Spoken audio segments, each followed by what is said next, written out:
Hello, everybody.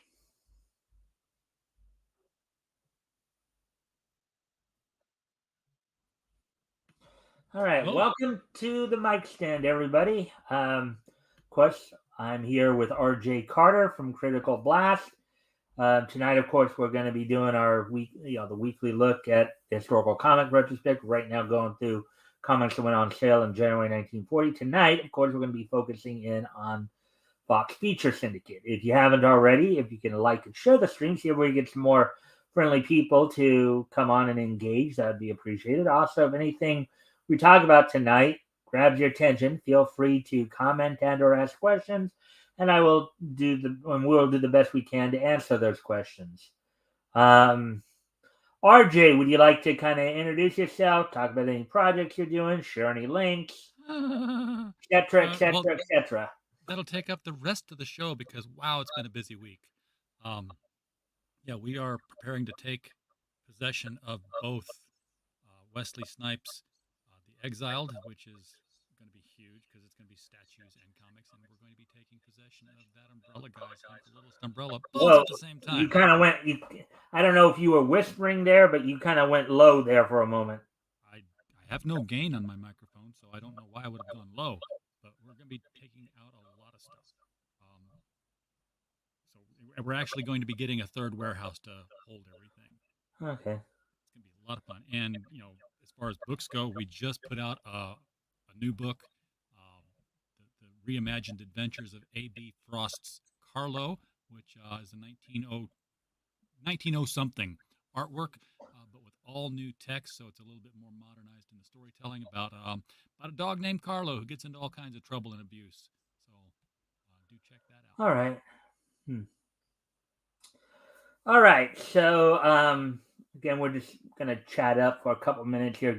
We're already at 2.5 minutes, so that's pretty quick. Um, let's see. So, did you want to share any links, then, or? I will get some links pulled up here. Yeah, but you know what? I'll just put one link up for right now because it's a link of links. Therefore, A link of links? a link of links. It's a catalog listing. Huh. Actually, I did. The other day, I did actually go by the Critical Blast site. Um, So you were the guy. yeah. Oh, did you see there was only one view on it, or something? Because No, I'm kidding. I know I don't check the views anymore. I quit caring. I started well, yeah, to hardly. apparently because I did a couple of times this week, and the second time, it's like it almost seemed more like a skeleton. It wasn't like going to the full visual there. It was just like I think it was more whited out, and you just had some of the links or something. Well, sometimes the page goes wonky and it tries to show itself in a more HTML format instead of a web. It's weird. And sometimes it's just a matter of the system is clearing cache, so it shows just Yeah. like a text formatted thing. Yeah, well, it seems like though nobody actually put anything on there because, of course, I always check the comics, the animation, and anime and manga, Oh and yeah, it's and it's like very very it's almost slow. it seems like it's been at least a year since anything new's been put up. Oh, but for comics, sure. I mean, we put up new articles all the time, but they're generally about gaming, um, casinos, Hmm. sometimes health articles. But yeah, it's been a long time since we put up anything about comics. Comics, animation, or anime manga.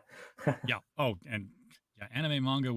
I made the category just in case, but you know what? It wasn't my thing. It was there for other people. Yeah. All right. So, anyways, we're now almost at the 5 minute mark. So I think we'll go ahead and get started here. So the first thing, of course, we're going to do is we're going to, just look at some little notations here on. Okay. Oh, there we go. Yeah. Before I even do that, then I will highlight what you just put up there, and this is the link to. So basically, and this is. That's a Oh, that's a you link put it to. right there. Critical Blast Publishing Catalog. So basically, if you guys want to see what RJ is doing there you go. There's the link to it, and see what you got on tap for you. All right. So with that being said, let me now get ready to pull up Grand Comics database.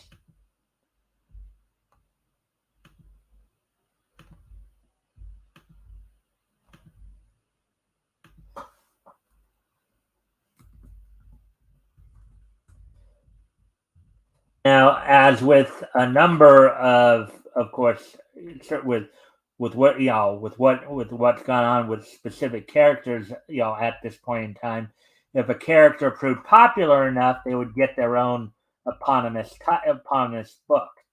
In the case of Blue Beetle here, um, the first 10 issues were published by Fox Feature Syndicate till they started having some financial difficulties, and from issues actually the first 11 issues were done by Fox, and then from issues 12 to 30 they were done by Holyoke, and then starting with 31 till its completion, um, I'm sorry, Fox did it again.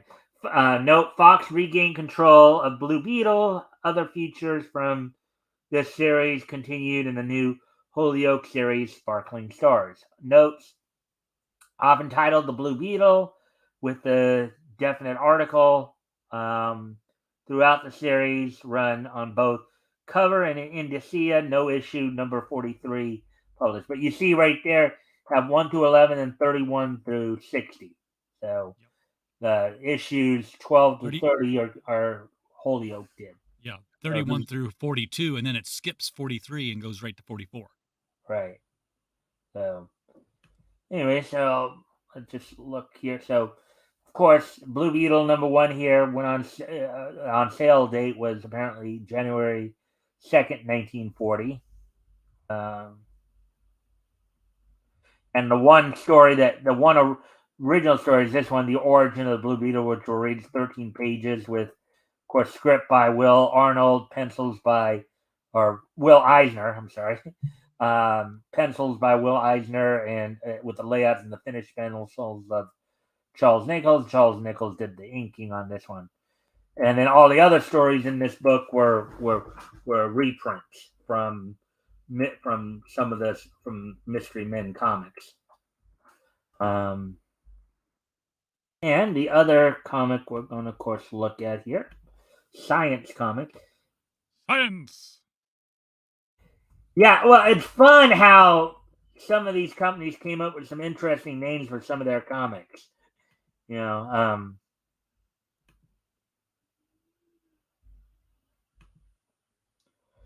Only 8 issues there, of course.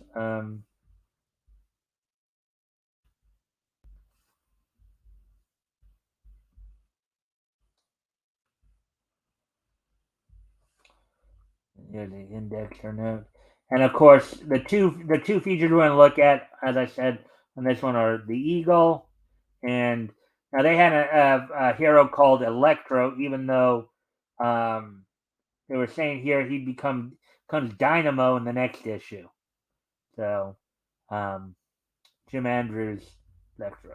So all right, so we'll go ahead now and I'm gonna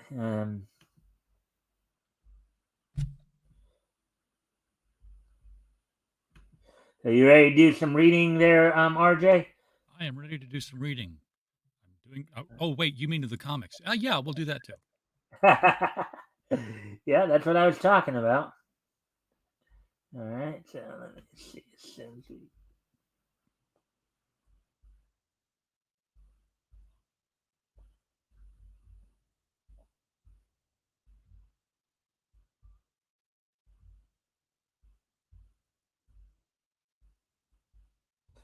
All right, so first up, as I said, we're going to do Blue Beetle here. And I'm using this site because this site has both books, whereas the other site only has the one, so the Science Comics one. So it doesn't have this Blue Beetle. It has some of the other Blue Beetles, but not this one. So the Blue Beetle, 10 cents. 64 pages in full color. Look at that! Look at the fashion sense of of that time period, the late 30s, early 40s, right there. Look at the Yeah, guy. that guy Go ahead. stole his suit off of Woozy Winks. Are you sure? Didn't Woozy come after this? I don't know. I believe he did because Well, then Woozy stole his suit from this guy. Plastic Man didn't debut, I think, until 41 in Police Comics. Exciting adventures of the Blue Beetle, foe of the underworld. And the boys, I'll get you a daisy for your birthday. Now, some people might think that why are you giving a boy a daisy? You'll shoot your eye out, kid. Well, no, because well, okay, so you already knew that this is actually a rifle, right? Of course, they're made 15 miles away from me. There's a museum here for the Daisy BB guns. Okay, because because I think most people, if you just told a young kid, young boy, yeah, I'm gonna get you a daisy, they might think it's a flower, not a gun. Yeah. So, uh,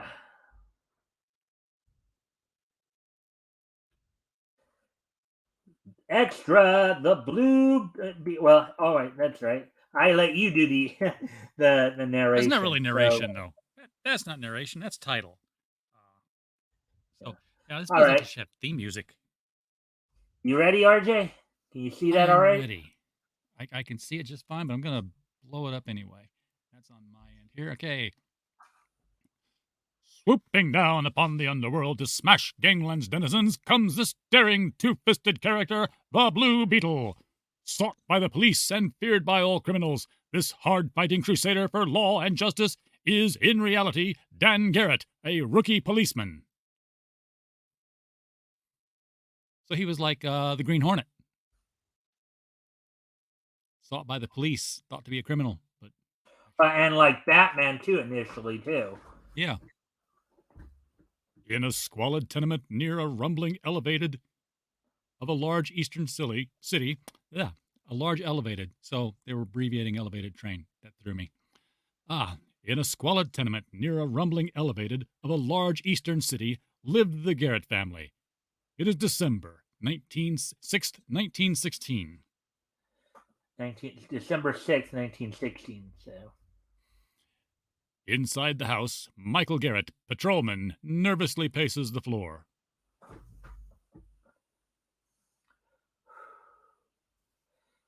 sit down, Michael. Everything will be all right. You want to do Michael there? If they'd only be hurrying. Suddenly, a door opens and a short, stocky doctor strides in. Here you are, Mike. It as fine a lad as I ever saw. Boy, sure, and he'll be the finest man you'll ever be seen. Quickly the years fly by, and the baby, named Dan, grows into a sturdy boy. Then, one day, flu epidemic spreads. Oh, wait, you do the newsboys. I forgot. Yeah. Well, but before of course we do that. So if we're to take this happening in if we go with the idea that the on sale date, which is usually what I do, on sale date is the current day within that world. So if Dan Garrett was born December 6th, 1916, so in January 2nd, 1940, he would have been 23 years old. Yeah, but he's only 3 years old as of this newspaper headline. Yeah. Epidemic spreads.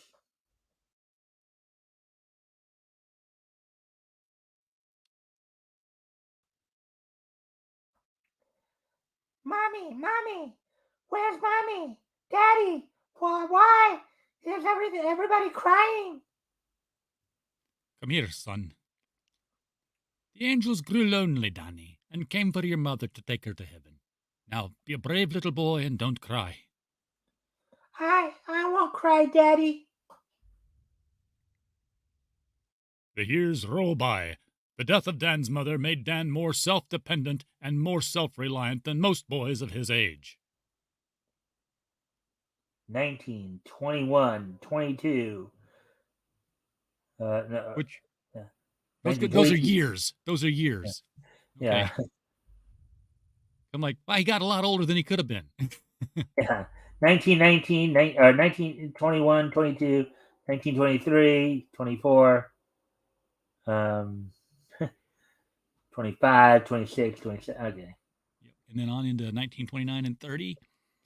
Um, Devoted to his dad, the sturdy youth bucks the rough element of his neighborhood, championing the cause of the weaker children and working at odd jobs to help his father. Leave Billy alone. He's smaller than you. Oh, yeah? Ah, Says who? Who says so? Give it to him, Danny. I say so.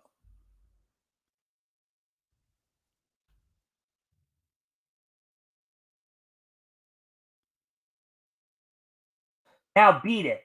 Actually, I think. That's you. Oh no, I'm dead. That's right. I'm dead. Yeah, it's hard to tell right now. Huh? It's hard to tell right now when they're just kids in t-shirts. Yeah. Now beat it. The next time you want to bully someone, pick on your own size.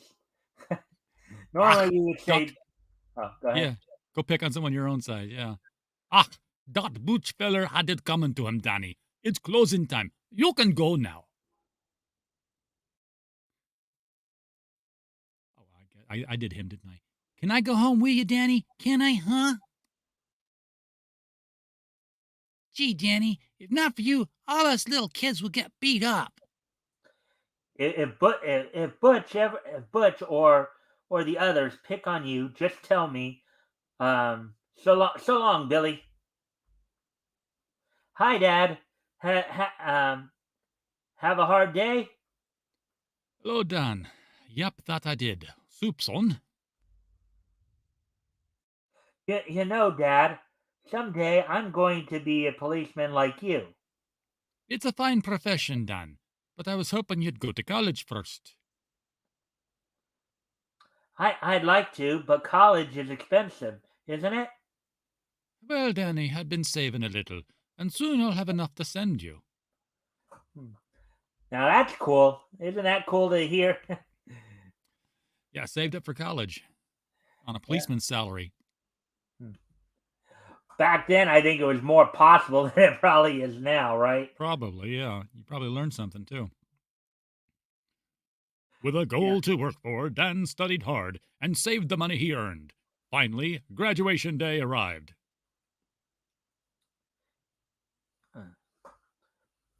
As has been our yearly custom, we now offer a. Oh, okay. This is somebody. Okay, I'll go That's just ahead. the dean. Yeah. Hmm.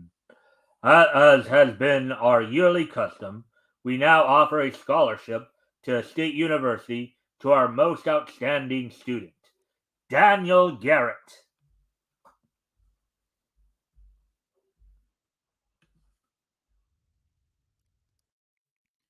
And so, armed with the scholarship and an ardent desire to succeed, Dan Garrett goes to State University. Goodbye, Dad. I'll write soon.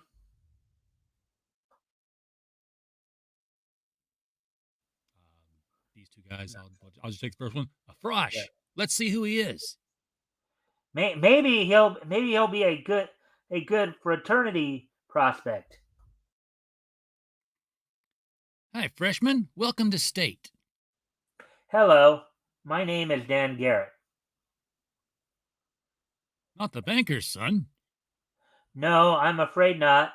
I'm here on a scholarship. Oh. Scholarship? Excuse me, but we have to see some fellas. they thought it was somebody else. They thought he'd be a party guy. Scholarship. Phooey. Bewildered but undaunted, Dan goes to a boarding house and gets a room. There he meets Nick Collins, who explains why the others acted so strangely. You want to do Nick right there? Sure. And as you're a scholarship man, they don't think you'll be fraternity material. Oh, I see.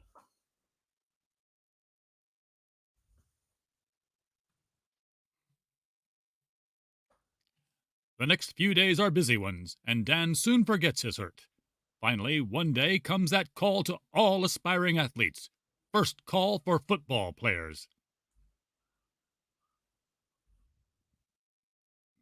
Let's see. Let's figure out which. So this is one guy in three Huh? positions, it looks like.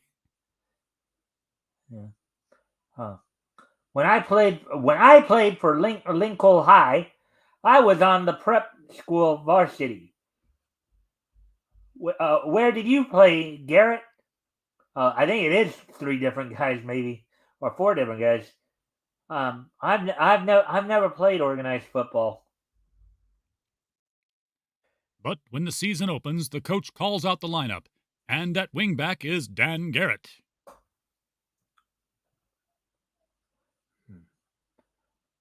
Don't lose your heads. They're tough, but you can lick them. Now go to it. Both teams fight desperately, and near the end of the fourth quarter, the score is State 0, Cordell Prep 0. It's State's ball on Prep's 30. And on the next play, Dan receives the ball and scores on a beautiful reverse, winning the game. And look at that, they got him on their shoulders. Yes. The crowd breathes noisily.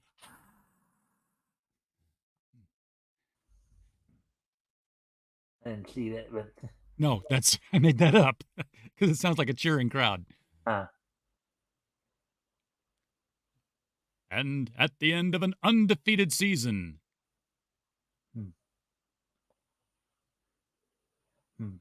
This is the varsity coach, Dan. I like your plan, Garrett. Try the varsity next year. This is a college So with two football teams. back then, they did have like JV and varsity in college. You don't really hear about JV anymore. But you got to remember too, college football was a big deal back here in the 30s and 40s. You know. After a summer of hard work, Dan returns to school, a sophomore. Going out for boxing, Dan soon becomes a champion. Hey, this is the champ. I know this story. Same kind of shit. Well, yeah. Continue. Continue. It's also that other athlete guy who plays whatever sport the story needs to be played at the time. We've seen this guy. Well, the champ, Pep Morgan. There's been a few guys like that. Like kind of the Jim Thorpe-esque. Jim Thorpe. That's the guy I was thinking of. Yes. As a hockey star, Dan achieves success and popularity. And soon his company is sought by all.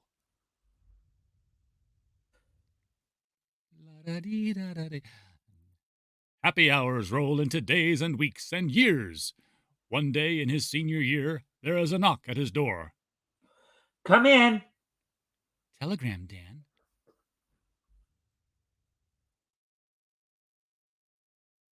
Telegram from me. Good Lord. Dan, what is it? It's about my father. I must go to him at once.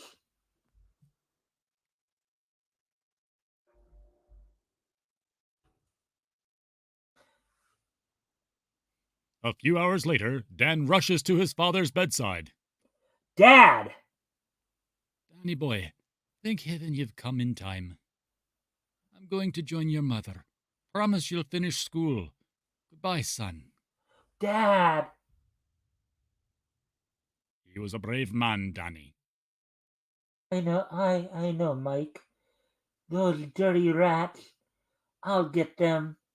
If it takes all my life.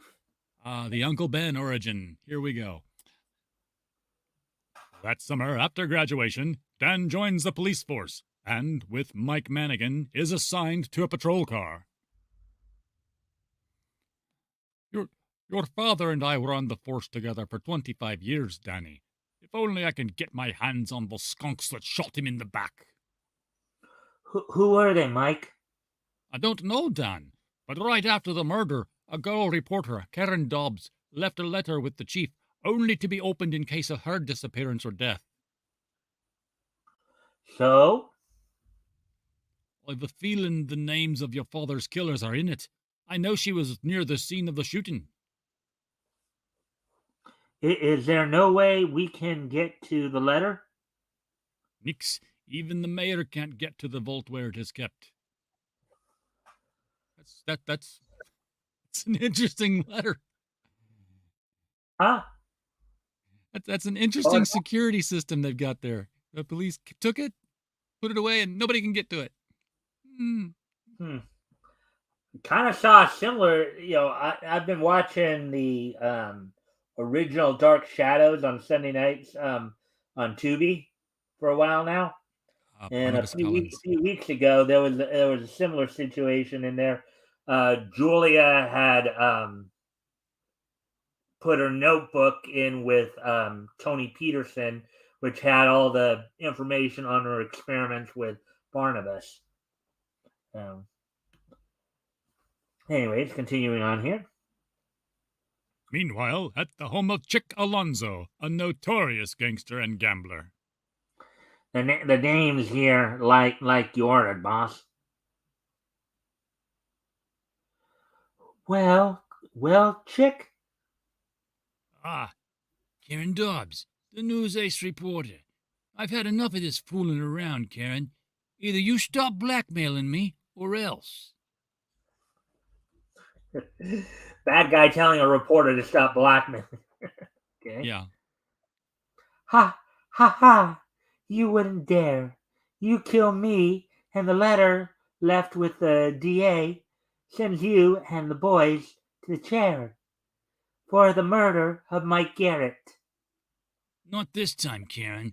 By the time that letter is opened, I'll be over the border. It was just luck that you got pictures of the shooting. Now, you'll suffer for every cent you've squeezed out of me. Got a few sweet tortures in mind. Wait. Huh? Late that night, a dark figure in a strange costume picks the lock to the safety deposit box in police headquarters. He just puts on a costume. We don't see nothing. He's just there. Silently, he withdraws a letter and reads it. Chick Alonzo, so he murdered my father. Replacing the letter, the figure wearing a blue beetle insignia dashes off to avenge his father's death. I mean, where did he get the costume? Why did he get the costume? We don't know. This is not American. The writing of the golden age, my friend. The writing of the golden age. I just have this blue chainmail suit in my closet. I think I'll wear it out tonight. Another jump there. While the Blue Beetle rushes to Alonzo's house, the gangster prepares to torture the frightened girl, Karen Dobbs. You wouldn't dare. Oh, no? Tie her up, boys. She won't be so beautiful when I get through carving her.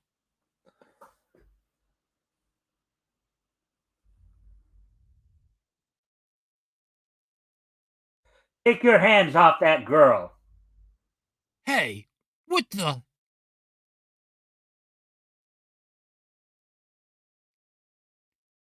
Quiet sound effect, quiet sound effect, quiet sound effect. Huh? And another quiet sound effect. Well, he's mixing it up with the boys. I'll make my getaway. My gateway? Okay.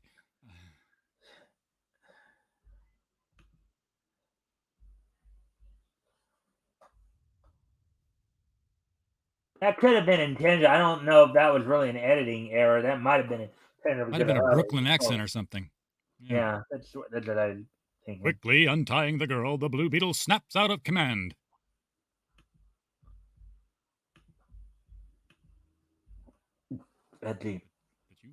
Hurry, phone the police. I'm going after Alonzo. Right. I've got photographs that will send them to the chair. Good. Bring Alonzo back. Good. I'll bring Alonzo back in a jiffy. Meanwhile, in his powerful touring car, Alonzo speeds for the border. What border? They're in the East. They're in New York. He's going to Canada, I guess. Yeah, that's possible. The thing is, RJ, I think because today we hear so much about the southern border crossings, right? Yeah. I think we have a tendency to forget, hey, there's a northern border, and people probably cross from the northern border as well. So I mean, I think that's kind of one of the other things too, is that people kind of tend to forget that. you already read that dialogue, right? He'll never get me. Oh, look right there! Look at the Blue Beetle insignia right there. Yeah. On his belt. It's like they were trying to copy some other bug. Suddenly, a small beetle alights on the windshield. The Blue Beetle! It's like everybody knew who he was already, too. That was... Well, I think he did announce himself earlier, too. I mean, if they got a good look he never gave a name. Huh? He never gave a name. He said, "I'm the Blue Beetle." That never happened. Now, to get this mug to headquarters.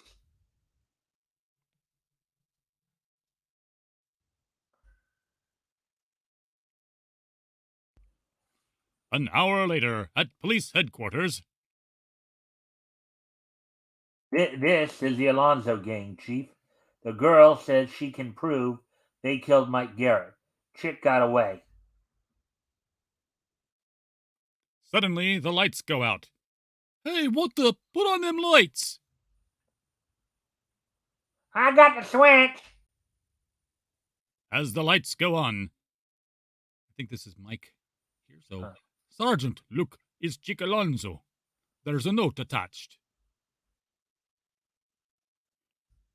Listen to this. This is my first blow against crime. I shall not rest until gangdom is wiped out. Signed, the Blue Beetle. Several weeks later. Girl indicted as accomplice. Blue Beetle aids in capture of Alonzo gang. Well done. That clears up the mystery of your father's death. I'd like to catch this Blue Beetle and see what he's like. Maybe you will, Mike. I know I will. I'll get him if that's the last thing I do. Technically, he's a lawbreaker. No doubt. Yeah. Let's go get him. Tell you what I'll do. I'll put out a reward in the newspaper for... Oh, no, that's again the... All right. So that was the original. All the other stories, I think we may have read at least some of them before. So, how did you like that story, RJ? How did you like that? As an origin, it sucked. He's like, he puts on a costume to steal to break into a safe to get the note. But why that costume? Where did he get it from? What's inspired the name? Nada. We don't get anything. So you found it lacking. I found it lacking. At some point, he quits the police force and becomes an archaeologist and discovers a blue beetle that has mystic powers that turn out to later on be truly alien powers. I think when that happened, I think that origin, that part of the canon came about through. I think it might have came about through. It could have been. Maybe it was Charles. No, by DC it was a canon. Not what you just pointed out there. Canon. Yeah, because Dan Garrett got the mystical powers of the Blue Beetle. Ted Kord could never unlock them, and then Jaime Reyes got them, but they weren't mystical at all. They were completely alien.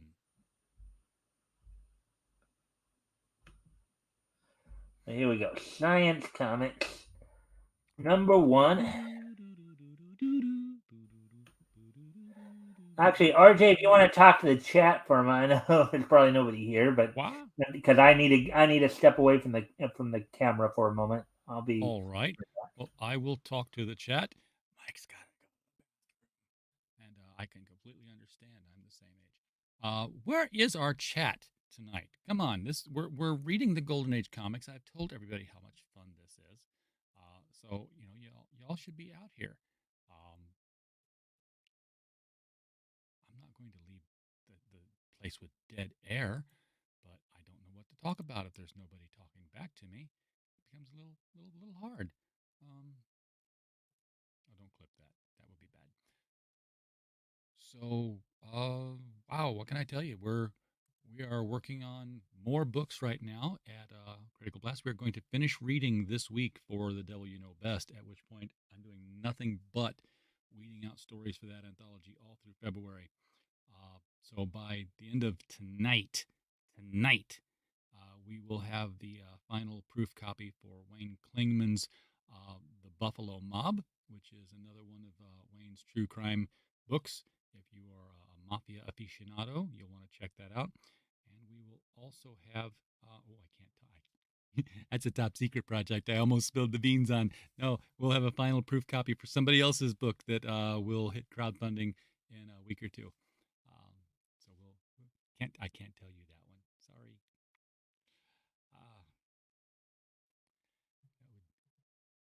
That would have been bad. Well, it wouldn't have been bad, but I don't have permission to tell you about it yet.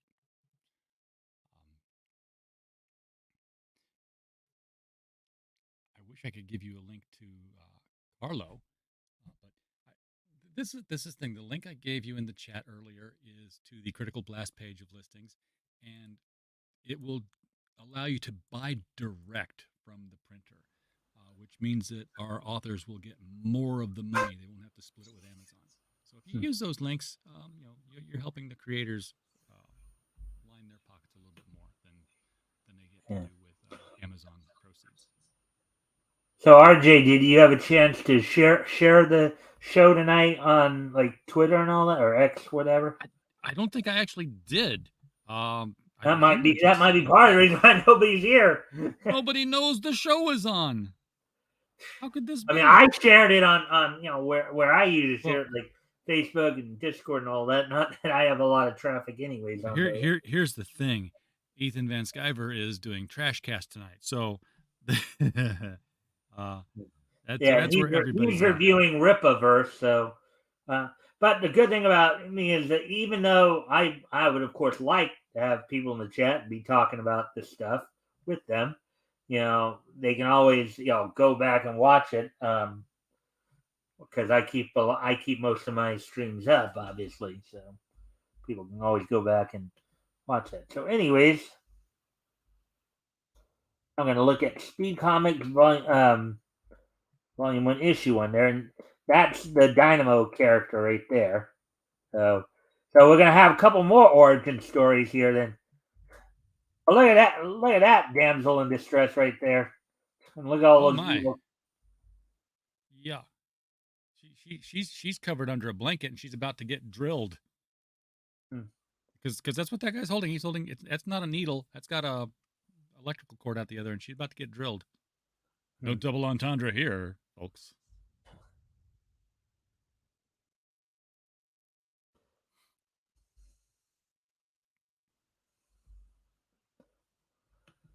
Let's see.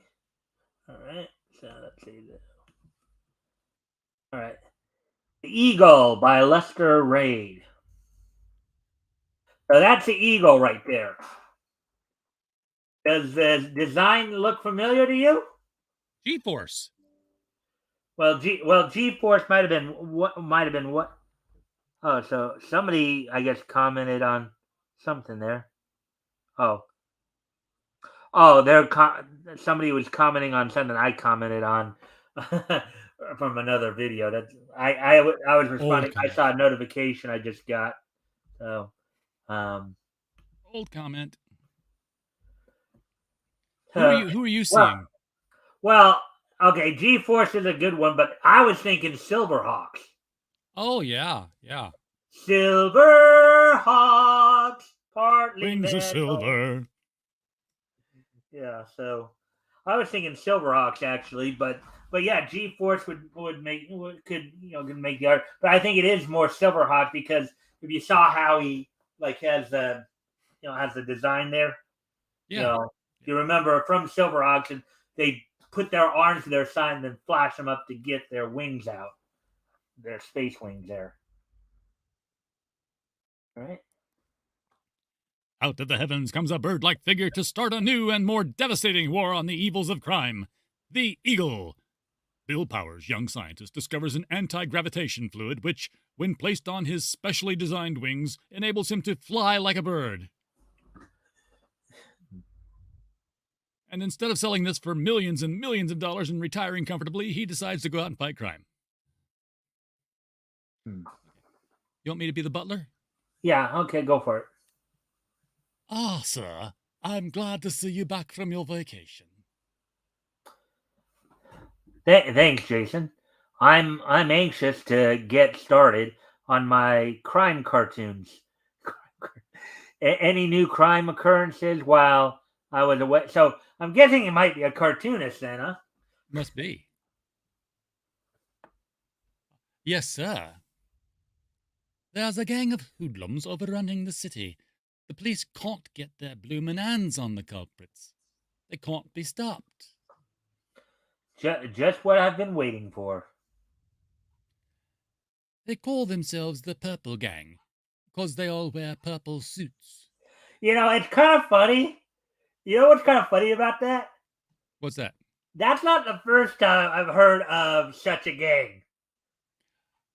I know there have been a few other instances where there have been quote unquote purple gang or the purple gang in other features. Doesn't surprise me. Well, it was a secondary color. It was always the color of criminals. Bad guys. Yeah. Sounds very interesting, Jason. Very. Say, Jason, it's getting late. Why don't you go to bed? Thank you, sir. I will. Good night, Mr. Powers. Don't stay up too late. Good night, Jason. Minutes later, a window opens, and out flutters the crusader against crime, the Eagle.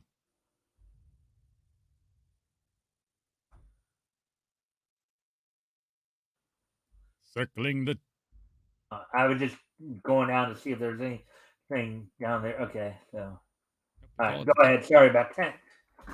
Circling the towering buildings, the Eagle keenly watches for the much-publicized gang to strike. Uh-oh, a speedster. I'll give him a surprise. The Eagle overtakes the high-speeding car and dives swiftly upon it. The car's on two wheels. He drops onto the running board. Stop this car. Hey, who are you? What's the big idea? What do you want? Oh, that guy's drunk, isn't he? Yep. I am called the Eagle. If I ever catch you speeding again, you will be sorry. Holy smoke. The guy flies. I'll never touch another drop as long as I live. Talk about being scared stupor, huh? Yes. But look at that. Look at him make that turn. He's on his left two wheels. The other two wheels are in the air. Oh, yeah. He took that corner sharp. Quite sharp.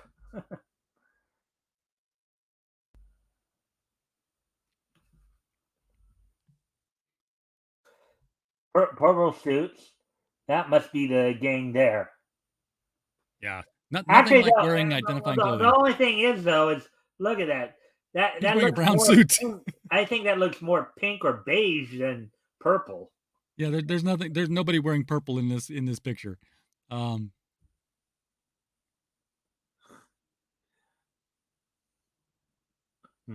I get through with them, they'll all be purple in the face.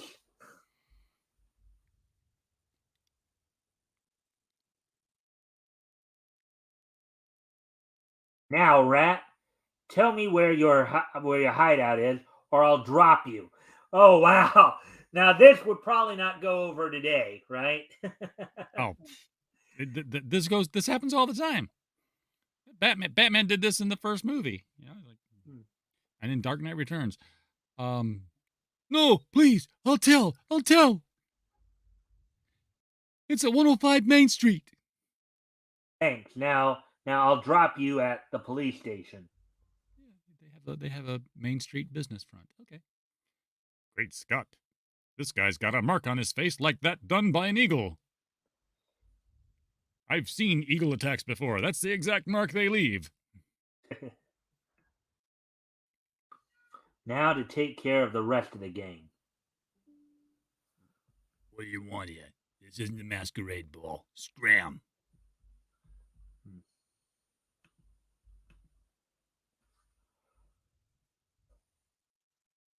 Sorry, bud. I'm coming in. Hey, what's going on there? God, it's a flying man. Shoot him. Don't let him get away. Blast it, you missed him. I'll get him. But the first gangster's shot, severing the chain holding the light globe, spoils his aim. Grabbing a gangster, the eagle whips him into the air. Oh, that's got to be quite a harrowing experience, huh? Yeah, I accidentally. I have aimed like a stormtrooper. I aimed for you, but I shot the lamp.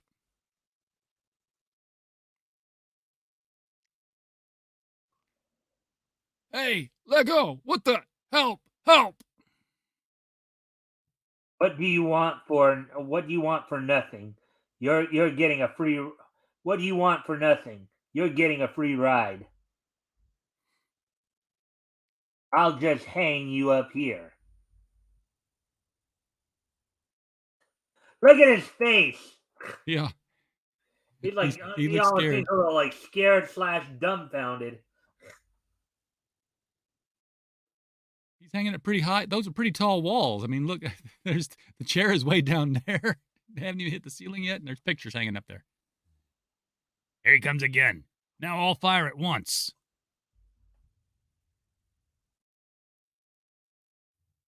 Now it's kind of funny too if you think about it. With the whole, we were drawing comparisons to the Silverhawks earlier, right? Right. What I was pointing out. If you remember, Silverhawks were kind of a police force in their show too. Now, granted, this guy's more of a vigilante crime fighter, but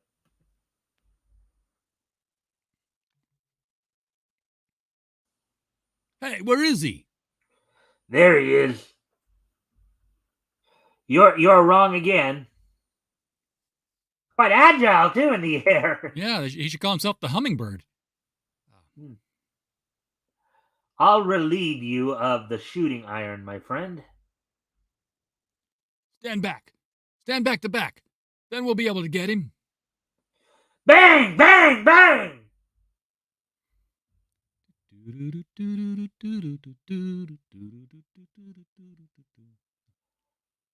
Now I'll get him.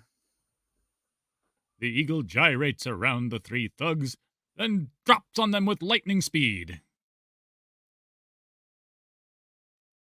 Hey, I want you fellers to meet each other. Wah, wah, wah, wah, wah, wah, wah. Honk. What? Why I oughta... Woo, woo, woo, woo, woo, woo. What you think they look like the Three Stooges as well? Oh, that's a Three Stooges gag right there. The knocking of the heads together, and there's three of them, and the papers carry the complete story of the Eagles' debut. Flying Man catches Purple Gang. None of who wore purple in the entire story. A flyman, sir? Why, sir, I've never seen the likes of it. Don't you believe it's true, Jason? No, sir. I don't think anything like that is possible. You don't, huh? Don't miss the next thrilling Eagle adventure. And you want to do the little byline down there, or the little promo? Science Comics is on sale the 28th of every month. You know why it was on sale the 28th of every month? What? because some months don't have not all months have a 29th or a 30th or a 31st. The 28th guaranteed they had one day of the month that we're going to come out on.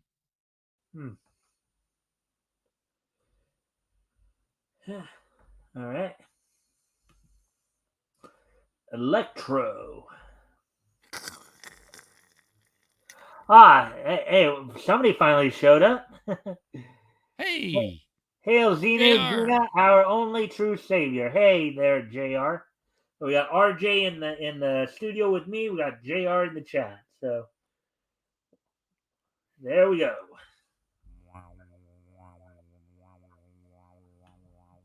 And again, guys. Oh, before well, first let me do the little promo here. If you haven't already, of course, if you can like and share the stream, see if we can get some more friendly people in here to engage. Also, if anything here grabs your attention, feel free to comment and or ask questions. We'll try to answer the questions to the best of our ability. So, RJ, what were your impressions of the Eagle? The Eagle was a better story than the Blue Beetle, but we never saw him invent his anti-gravity formula. This was his debut. He just happened to have the costume ready to go, and he's a cartoonist, not a chemist. These guys invent stuff, and then they're just like, it's like Spider-Man. He invents this web fluid that's stronger than steel and is temporary, could have multiple industrial uses. Does he sell it for $8 million so Aunt May can retire in luxury and never be sick a day in her life? No. Well, I don't know. I do remember from some of the Spider-Man because I've watched the Spider-Man cartoons as well. I remember in one of the cartoons. I don't remember if it was. I don't remember. Actually, it might have been Spider-Man the animated series in the '90s where they explained that. I don't know if it was a case where he invented it as much. He was just, when the spider bit him, it gave him like an instinctual understanding of whatever the certain enzymes that went into making the web. You know, whatever the enzymes or whatever the chemicals go into making the web for a spider. He when the spider bit him, it gave him that same instinctual knowledge.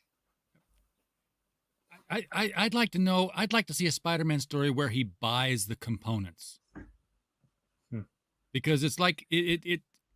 He just made it. It's like, I made this out of stuff that was apparently under my kitchen sink. Well, that could be possible. I mean, again, I myself don't really know full on, what's in an actual spider web. Not really a scientist, but I'm sure some scientists can tell us, the chemical composition of a spider web. Considering that Peter is a scientist, he probably understands and knows what those chemical compounds are. So, with that being said, let's get on to this one. Electro by Harold Weber. What a costume. Yeah, kind of different as compared to some of the other ones, right? Yeah. Dynamic man of electricity, Electro, whose body is charged with superhuman power, defends humanity against the cruel ravages of criminals and war makers. Yeah. And as we noted earlier when we were on the Grand Comics database site,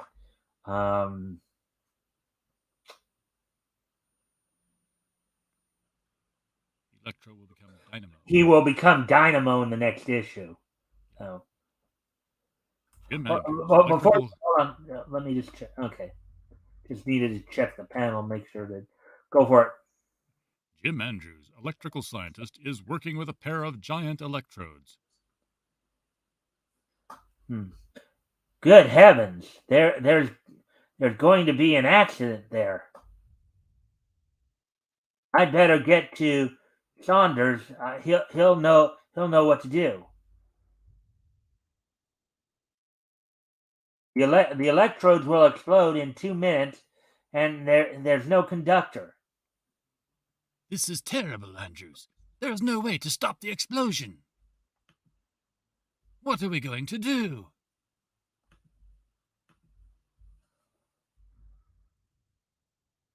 I'm going to take a long chance, Doctor. Perhaps I can act as a safe conduit. Oh, yeah, let's not run for our lives. I'm just going to grab it and see what happens. Well, I guess we're about to see what happens, aren't we? Yeah. I'll just grab it. Yeah. Andrews leaps between the electrodes. The powerful charges shoot through him. Dead. No, wait. Wait a minute. He's breathing. Is it possible? Is it possible? I feel perfectly fine. Better as a matter of fact. Didn't that electricity have any effect? I think that's the professor there. Look out! That machine is falling. This is the most accident-prone lab. I mean, they just had 2 electrodes explode, and now a piece of machinery is falling. OSHA needs to come in and take a look at this place. The shock of that last jolt must have loosened it. Run, or we'll all be crushed. Suddenly, Jim Andrews leaps onto the falling machine and pushes against it.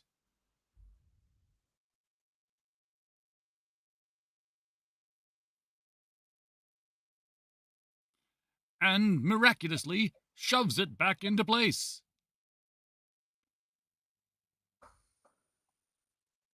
Amazing. The electric power has passed into your body, Andrews. You have superhuman strength.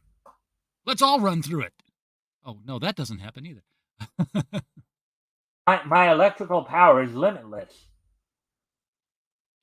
Jim discovers that the electrical energy also enables him to produce light. He's holding a light bulb. I wonder though. Should we have read that in the other way? Maybe I don't. They don't. No, because the light bulb's on the shelf. so he had to pick it up. You're right. You had it the right way. Okay.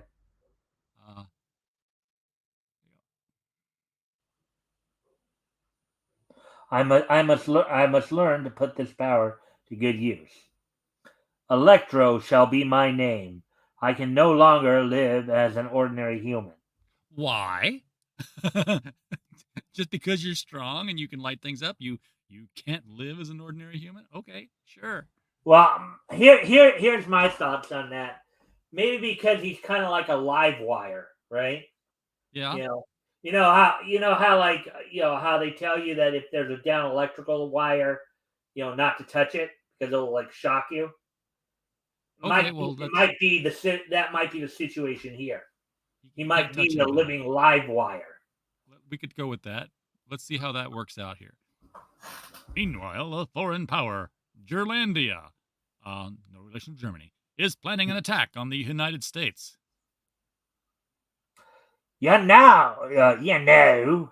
Our plans, gentlemen, to cripple Actually, why don't you read this? Because I think you can do the accent better than I could. You know our plans, gentlemen, to cripple the main sources of power and then a surprise attack from the air. Our operatives are now at work. We must divert public suspicion. Here are your orders. To turn the country's attention from their sabotaging activity, the Gerlandians plan to kidnap the president's daughter. A car speeds to the president's summer home. The girl is chloroformed and put into the car because we haven't invented a Secret Service yet in 1942. 1940. Good. They haven't been seen. The car bearing the president's daughter speeds away to the secret hideout.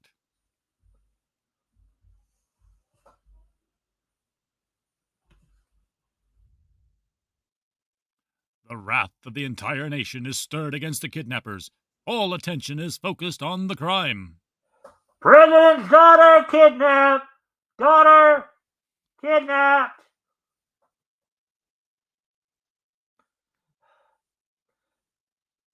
There's still no clue. Federal agents are at work ceaselessly. I hope they get those crooks.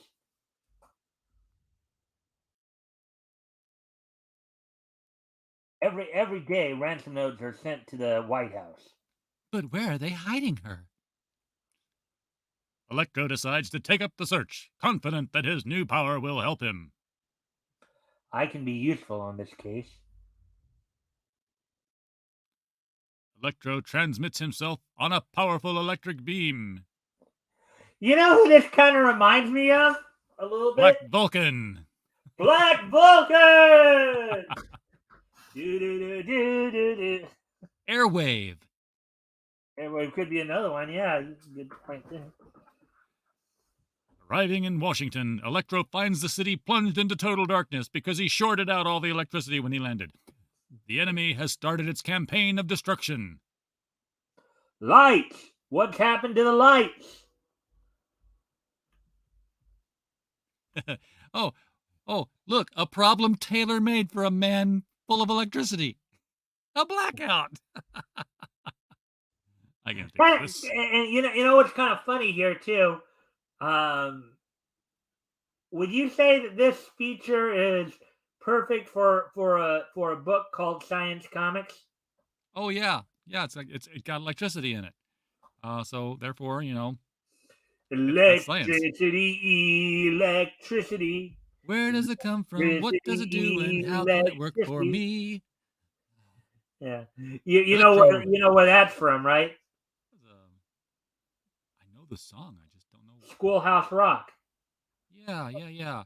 I was getting it confused with "I'm no fool, no siree. I'm gonna live to be 23. I play safe for you and me, 'cause I'm no fool." Ah, well. Electro wastes no time in lighting the streets by throwing off charges of his own electricity. There must be trouble at the power plant. Trouble with a capital T, and that rhymes with P, and that stands for pool.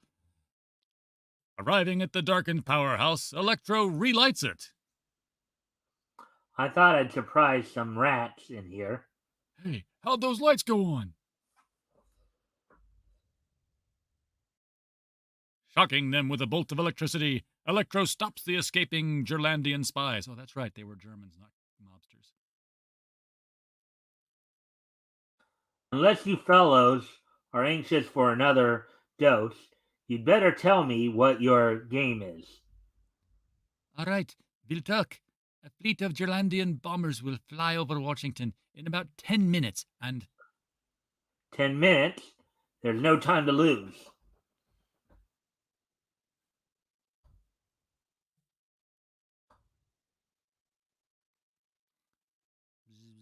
Before leaving the plant, Electro recharges the dynamos.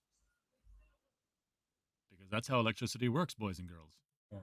Well, I see. You weren't lying. Here they come. Look at that fleet of planes right there. Yep, they're overhead.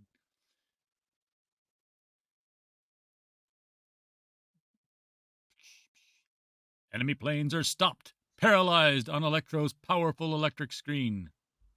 Wait, what? They're just held in place in the air. I understand. Okay. Well, look. I think you look over to the one to the left there. That's probably the electric screen they're talking about. Yeah. Like the gravity's not, they're not falling. They're stuck in the air like flies on flypaper. Okay.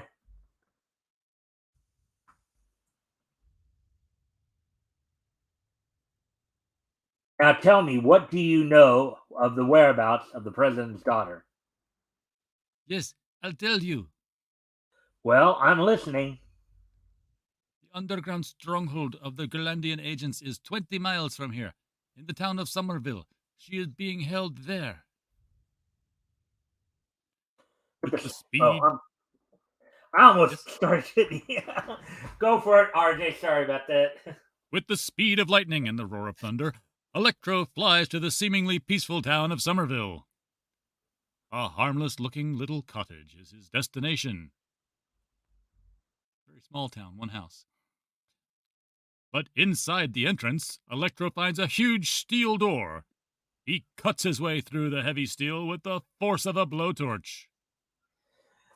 That's apparently coming out of his helmet or his Yes. head. With the neat little weather vane thing on it there. I shall wear a battery bucket on my head. He cuts a path through the winding corridors and enters a huge central hall. The hour is at hand. This switch will cripple 5 of America's great dams. For once, wow, okay. We will soon have control of America. But Electro's power interferes. The hand about to pull the lever is paralyzed. Who is this man? Electro surrounds himself with a protective electric screen and... the bullet explodes in midair. Bang! The astonished Gerlandians are held at bay by Electro.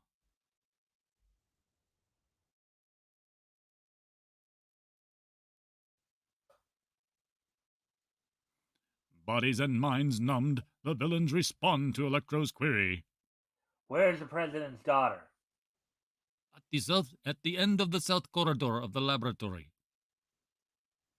He finds the almost lifeless form strapped to a table. If they've harmed her, I'll... She's not strapped to the table either. She's just laying there. There's no straps. Somebody didn't read the story. She's been partially electrocuted. The current is still passing through her body. Oh, great, an electrical trap. I'm good at these. It's a good thing he wasn't Hydro Man and running into all this electric stuff, because he would be screwed. No kidding. Electro shifts the current into his own person. Well, imagine if he actually crossed paths with Hydro Man or a Hydro Man. Yeah, they would just blow each other up. It would not work. Oh boy. Oh dear. What happened? You're safe now. Don't sit up. I haven't taken your straps off yet. Electro destroys a huge switchboard that would have brought catastrophe to America. Oh, I can't believe you said that. Well, she's supposed to have said she was strapped to the table. Yeah, but that could have been double entendre right there. Or triple entendre. We'll take all the entendre we can get.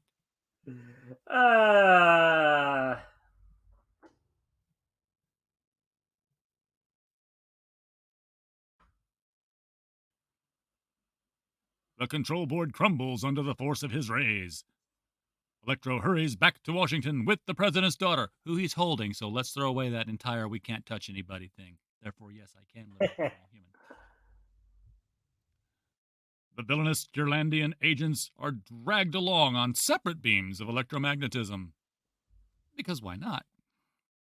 Well, it could, now here's another possibility too. Maybe because the reason he can hold on to it, maybe he's put some kind of protective field around her, and maybe he's not per se touching her directly, just more touching her, like sort of levitating her. Yeah, something like that. Right. In Washington, Electro receives the gratitude of the people. What a hero. Mr. Electro, how about a story for the Daily Star? Oh, did George send you? George, what do you mean? What, is George here? No, George, the editor at the Daily Star before Clark Kent got his job there. Oh, George Taylor. Yes. Back at the laboratory. Whew, glad the excitement is over for a while.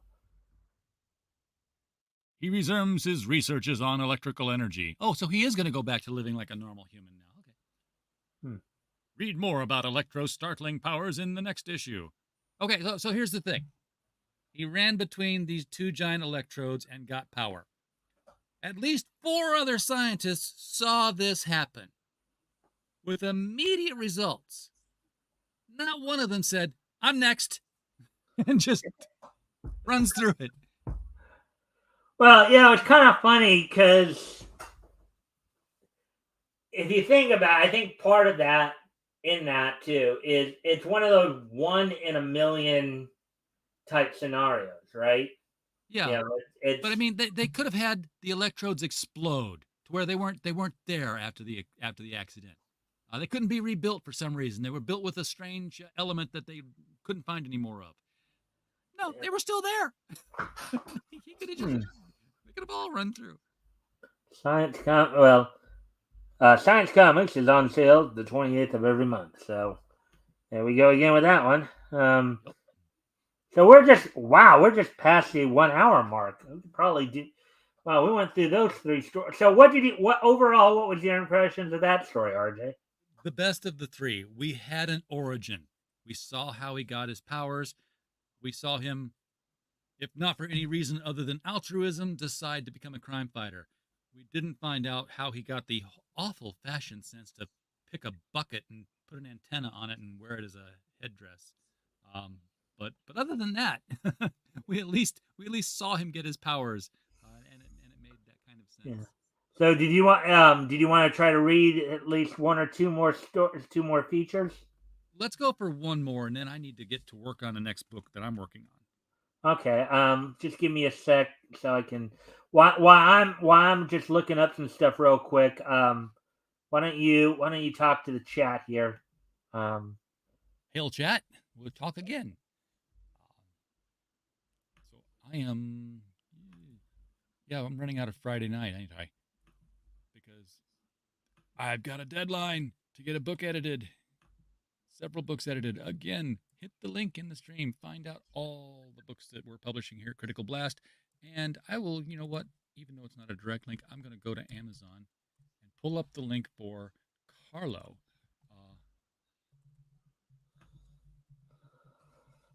The very latest book. It's on sale, but it's not on sale. It's there, but it's not available until Tuesday. So this is basically the pre-order link for both paperback sizes, and there is, of course, a hardcover as well. And good, they've consolidated them. So let me jump over to my YouTube page here so I can bring us up in the YouTube channel. And there we are on the subscription side. And I'll do that. Chat, and now I will. All right. So I've now just to get over it. So I decided which one. Decided which feature because there were like 2 or 3 features I was thinking about heading into this. So as always, I usually do try to, when I can, I try to obviously have at least one with a female protagonist in it. So and I found the one I like, which is Patio Day. There's Wonder World Comics, Volume 1, Issue 11. That's the Flame right there. I don't know if you've seen him before or not, RJ. Yes. So, Spark Stevens of the Navy, K-51, Patio Day newsreel reporter. So,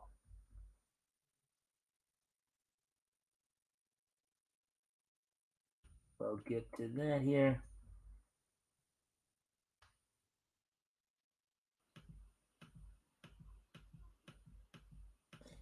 Yarko the Great, Shorty Shortcakes. Patio Day, newsreel reporter. Oh, I should have let you read it because you're the narrator. So, by Vic Todd. All right. There's a woman, Patio Day. Be on watch for her, or she will prove dangerous to our revolution unless she is out of the way. Oh. The projection room of the Lorraine spies. Oh, I didn't even see that part. That's because they hit it. When the news of an impending revolution reaches the U.S., Patty's company calls her assistant, M. This is a job for Patio Day. She'll have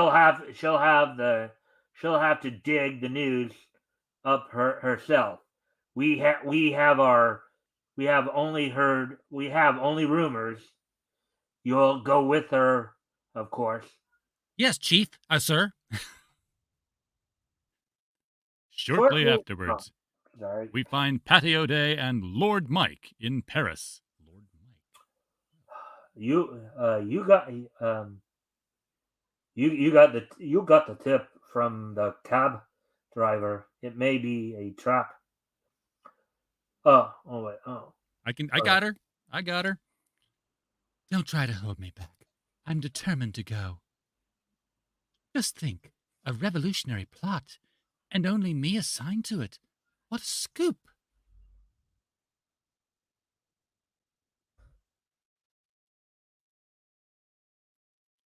Heedless of the risk, Patty and Ham set out for the headquarters of the rebels. We must get there first to hide our camera set. Did you bring the Wow. Did you bring the panchromatic film? What is panchromatic film? It's a made-up word. From ambush, the revolutionists watched the car approach. well, okay. I think This is everybody now, isn't it? Yeah. Well, okay. So I think pan means like many. I think it's a word for many. Chromatic, like chrome, right? Which I guess is some kind of reflective substance, huh? Well, chromatic is color spectrum. Yeah. So it may be like many spectrum, many like I think it probably is like a many spectrum film type of film, multi-spectrum type of film. It's made me have to look it up. Huh? It's made me have to look it up. What is panchromatic? Panchromatic emulsion is a type of black and white photographic emulsion that is sensitive to all wavelengths of visible light. Well, how do you like that? It's going to take the best picture. Hmm.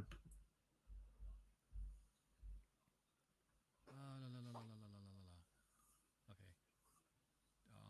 From ambush, the revolutionists watched the car approach.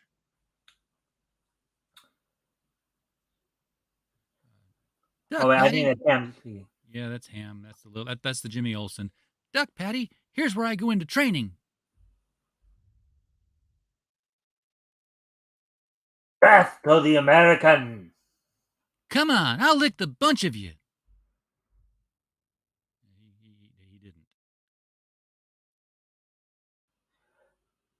He didn't. He's unconscious. Good.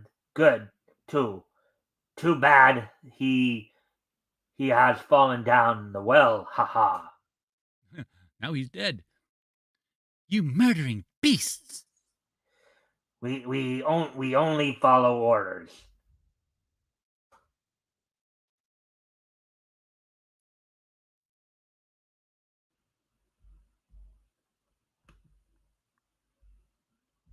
In a lonely Lorraine farmhouse, Patty faces Captain Egro. Captain Eggroll? Egro, I guess, would be the best pronunciation. I'm very sorry, Miss O'Day. Your death is necessary to our cause, but since we do not wish to offend your country, you must write a suicide note. Sure. Patty refuses, and Egro determines to use force. A little persuasion will change your mind. Wait outside. I will take care of this little parcel. Look, we got another damsel tied to the table there. Well, at least she's tied this time. Yeah. Yes, sir. It looks kind of like a hook, a little bit. Yeah. And look where he's trying to place it. From that angle, it almost looks like he's trying to place it somewhere in her chest area. Like he's going to stab her with it, which Yeah. doesn't make any sense. Have you thought it over, my little dove? Suddenly, I wonder if he's got something else in mind. I don't know. Maybe he's got her tied up. Suddenly, Lord Mike dashes into the torture room. No, she hasn't changed her mind. Before the others come in, Patty and Lord Mike escape. My suspicions of the cab driver are confirmed now. Thank goodness you came in time. That poker didn't feel so well on my throat. That was a poker? Looked a little bit more like a hook. Yeah. I guess it could be a hook with a pointy on, because hooks do have like. I guess sometimes you gotta hook a log to move it. I don't know.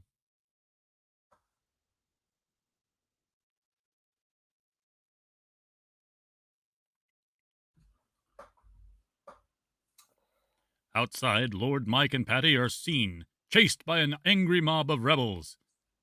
Suddenly, they come to an old mine. Quick, Patty, you go. Boom! But the rebels seize the opportunity and blow up the mine. Well, we've seen the last of the meddlesome reporter. They've gone from being German revolutionaries to French revolutionaries to Chinese revolutionaries. This is interesting. We're all over the place. I'm sorry. It's like, no, not your accent. The actual drawings of them. Remember the exact accent. I'm trying. No, not it. I'm not talking about your accent. I'm talking about the drawings of them, No. and the way they were written.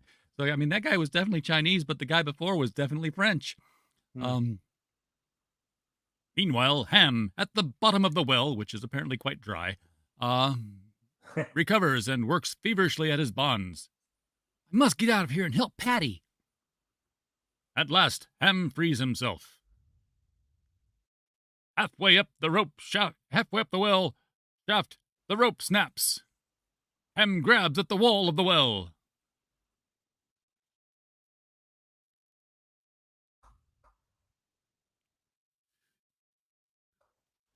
A stone rips loose and falls. A hole in the wall. This'll stand investigating. Hey, look, it's not a well after all. It's a tower. Ham removes more loose stones. Hey, there's a regular passage here. A mine shaft. And someone's coming. Ham hides as Patty and Lord Mike approach. Well, I'll be. Ham. Hiya, folks. Looks like the dead have risen. They return to the well.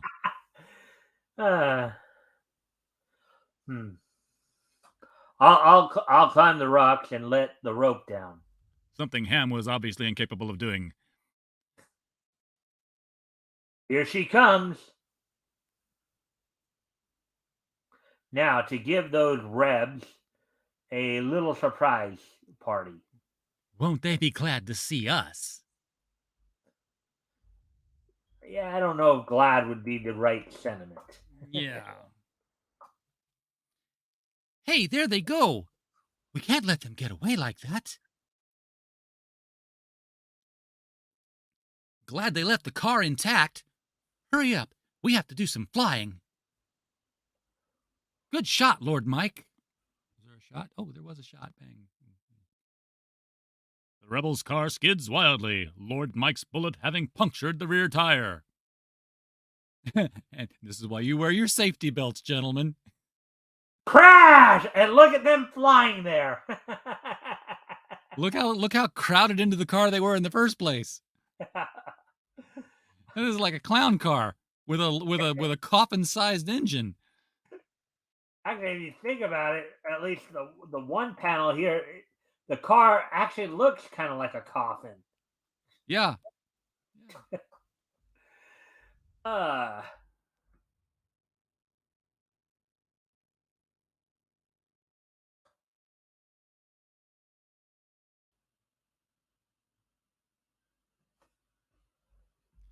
Lord Mike is drawn to look like the man called X. Miraculously, Egro and his men emerge alive and shooting. But Lord Mike and Ham swing into the midst of the rebels, ripping them up with swift, sure blows. Next time you murder anyone, kill him dead. Only the way I feel, there isn't gonna. Yeah, kill him dead. I murdered you. You didn't do a good job. Only the way I feel, there isn't gonna be a next time. Oh boy! Don't you just love it when somebody does that? Like, yes, yeah, you want to kill somebody, you kill them dead.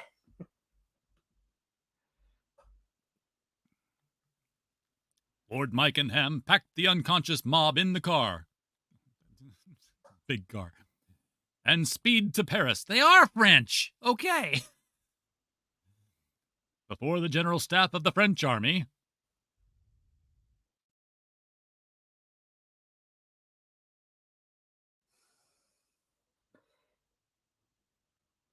These revolutionaries will be court-martialed at once, and you will receive a reward and the gratitude of France. Well, we got a reward and a decoration, but no pictures.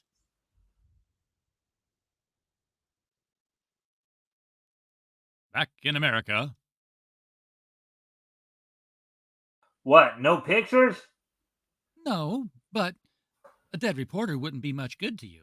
You should congratulate me for coming out of that mess alive. As for pictures, what's my next assignment? Don't miss the exciting adventures of Patio Day in the next issue.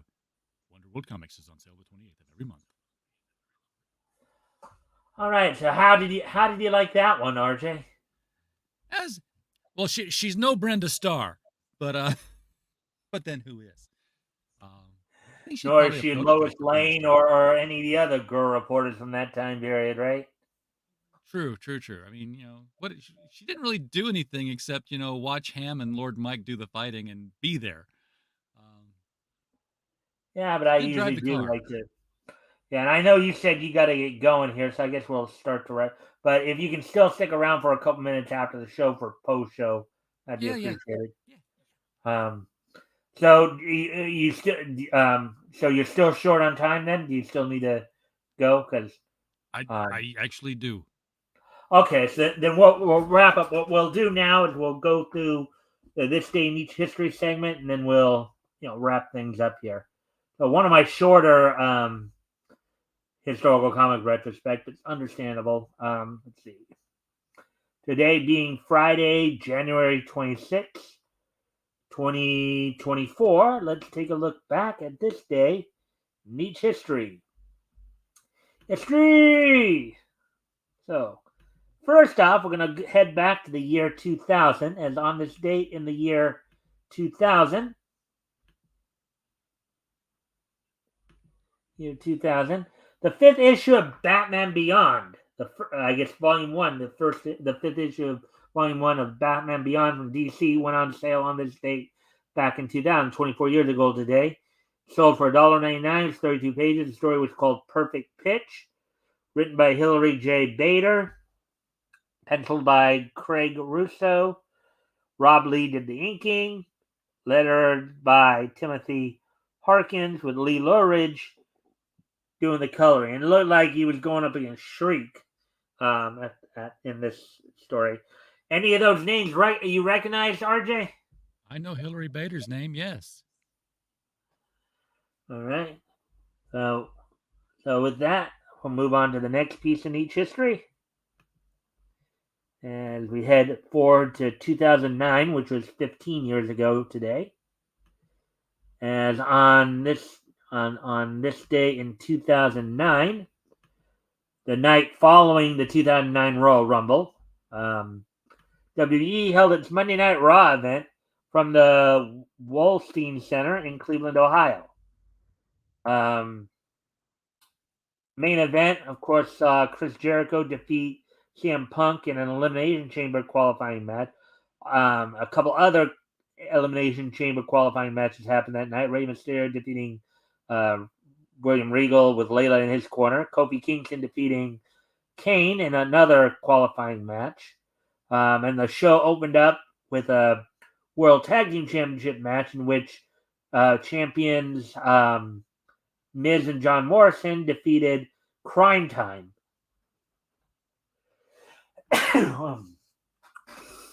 Anyways, so 15 years ago today, the night after Royal Rumble, WWE held its Monday Night Raw event from the Wolstein Center in Cleveland, Ohio. And finally, heading back to just 5 years ago today, back in 2019,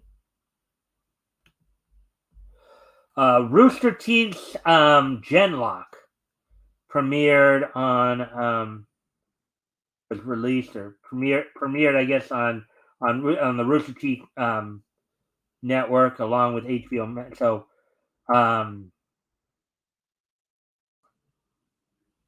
the Rooster Teeth there, Genlock premiered on this date back in 2019.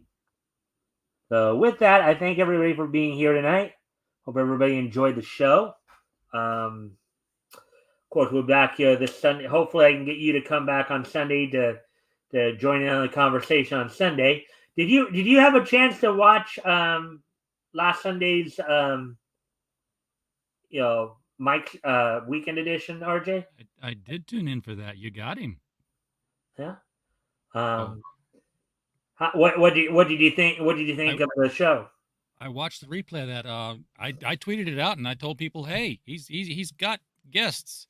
So hopefully you got some more views on that one in the after publication period. Yeah. All right. Well, with that, I think everybody being here will be back Sunday, of course, with the weekend edition. We're back next week with more niche, hopefully more niche news. Last couple of days were kind of slow, but you know how news cycles, they come and go. RJ, before we sign off, was there anything more you wanted to say, add, promote, share? Just stay tuned, guys. You're going to be seeing some big things come out of our publishing and real fast here. And we started the year planning on having 7 books out by May, and we are now up to figuring we're going to have about 30. Well, hopefully I can get you to come in on Sunday, and you can promote your stuff even more that way, my friend. Yeah, I know. It's just that we're so busy actually doing them because weekends are like days where I don't have my day job, and I'm like, we can work all day long on this stuff, and we do. Yeah, but you got to you got to take a break at some point, right? Some point, yeah. You're gonna be at your desk there, right? Then you're gonna start doing this.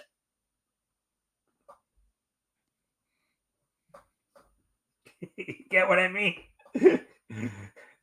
All right. Well, thank you everybody for being here. I hope you all enjoyed the show, and we will see you all on Sunday. Bye.